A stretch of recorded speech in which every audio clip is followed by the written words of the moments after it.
Thank you for tuning in and welcome back to the channel. In today's video, I'll be going over what I've been trying to accomplish leading up to the 2 or 3 weeks before the Burning Crusade actually launches, giving you guys an idea of what maybe you should look out for going into the TBC launch as well. Today's video will be broken down into 2 smaller parts. Part 1 will be going over my personal checklist going into the TBC expansion and the current progress I have towards that goal. And in part 2 will be a general checklist or guide for you guys maybe look out for going into the expansion yourselves. If you have any questions about this video or some of the methods that I've used personally to accomplish these goals, I will leave a link in the description of the video below to my personal Discord page. Go ahead and go in there and drop any questions in there, or you can comment down below the video and I'll get back to you as soon as possible, okay? I've got quite a lot to go over, so let's go ahead and jump in game, and I will see you guys there and in the next video, okay? Thanks for tuning in, guys. Bye-bye.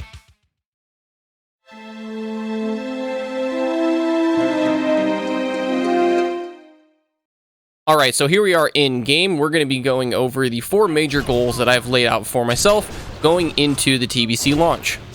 Goal number 1 is having 2 capped level 60 characters ready to go so I can level up to level 70 with both characters in the expansion. I plan on having 1 main character, Chonky Boy, the guy you're seeing in the footage in front of you, and an alt ready to level up to level 70 for my other 2 professions.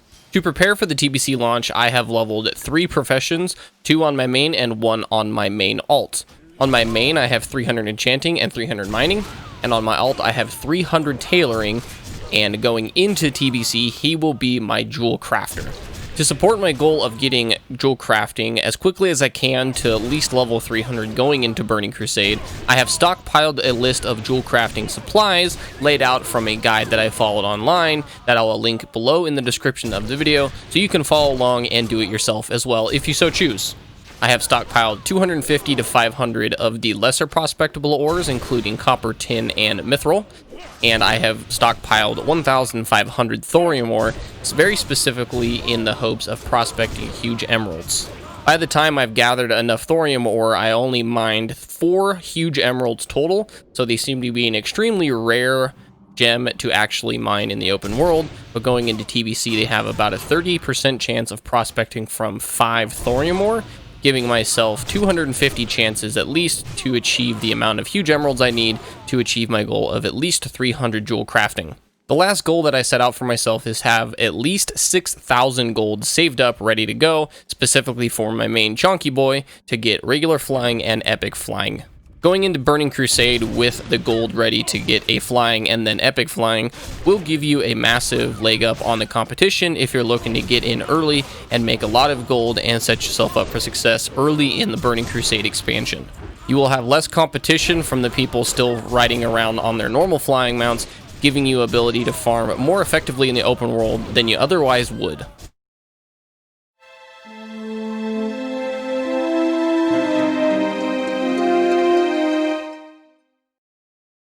If you're looking maybe to get some of the same professions that I've leveled up maxed before the TBC launch actually occurs, then I'll go over briefly some of the methods that I use to acquire the raw amount of materials needed to easily level each of these professions up to max. For the most part, you can knock out tailoring and enchanting at the same time by dungeon grinding. I'll list a couple of the dungeons that I used personally and what level ranges you can hope to acquire while leveling both enchanting and tailoring in these dungeons. The first dungeon that I would personally suggest to get your tailoring and enchanting up is actually Dead Mines. You can get from roughly level 1 to 75 enchanting and tailoring based on the materials that drop in here and the greens and blues that you'll get from disenchanting from the mobs. For levels 75 to about 150 for Alliance, I would suggest going to Stockades in Stormwind. For Horde, I would either go Blackfathom Depths or Shadowfang Keep. The next place I would suggest both Horde and Alliance go is Scarlet Monastery. You can get up to Mage Weave Cloth in the Cathedral. I would suggest maybe farming in the Cathedral to start off with because there's a lot of monsters and you can get a ton of greens and blues here to get your enchanting and tailoring up from about level 150, 175 to around 215 or 225, depending on how much time you spend in there grinding. If you find yourself hitting a little bit of a roadblock around the level 200s, both enchanting and tailoring, head over to Uldaman in the Badlands. It can kind of help bridge the gap from 200 to about 225, which is the next tier of crafting for enchanting and tailoring you can do. The next place I would suggest going if you're hitting a roadblock around level 225 is to actually go to Sunken Temple for both Horde and Alliance. There's a lot of humanoids in there, so you're going to be getting a lot of cloth, and the level of greens and blues dropping will be around 44 to 48, and you can get a lot of greens and blues that way as well. To cap out both skills, I would suggest either going to Tyr's Hand in Eastern Plaguelands or Hearthglen in Western Plaguelands. Both these areas contain level 54 to 58 elites, which drop a lot of cloth, greens, and blues to help cap out those two skills fairly easy. Let's go over some of the zones that I use to mine enough ore from my stockpile going into the TBC launch. For copper and tin, I'd suggest going to your level 10 to 20 zones, for example, Westfall or the Barrens. Probably the best place in-game to farm iron is actually in Arathi Highlands for both Horde and Alliance. I was able to collect over 200 to 300 ore per hour just going around the mountains around Arathi Highlands. To farm mithril, there's actually 3 areas I'd suggest going. You can get some mithril in Arathi Highlands. Badlands is also a great choice, but Thousand Needles definitely is the best place to go to farm mithril in the game. Now, collecting 1,500 thorium might seem like a pretty daunting task, but going over the route that I used to collect it only took me maybe 10 hours of in-game time, so it's really not as bad as you might think. I started my route out by setting my Hearthstone in Everlook in Winterspring, moving down to Lake Kelthorel, and then moving my way back down to Frost Whisper Gorge, collecting all the thorium in that zone. After I was done in Winterspring, I would actually fly down to Ratchet and wait for the boat, take it back to Booty Bay, and then fly up to Burning Steps. After making my rounds through Burning Steps, I would take the flight up to Eastern Plaguelands and do my last run through that. I would net anywhere from 150 to 250 thorium ore, depending on how many rich veins I got, and you're going to get a ton of high-end gems that you may be able to sell on the auction house, or keep them for jewel crafting later. So as far as my progress on the overall goals I've laid out for myself, I have actually accomplished maxing out 2 characters. I have 300 enchanting and 300 mining. I've gotten the 1,500 thorium ore. I happen to have 500 mithril, and I have at least 6,000 gold saved. The 3 things I still need to do are to mine 500 copper and tin ore, and get myself up to 300 tailoring on my main alt.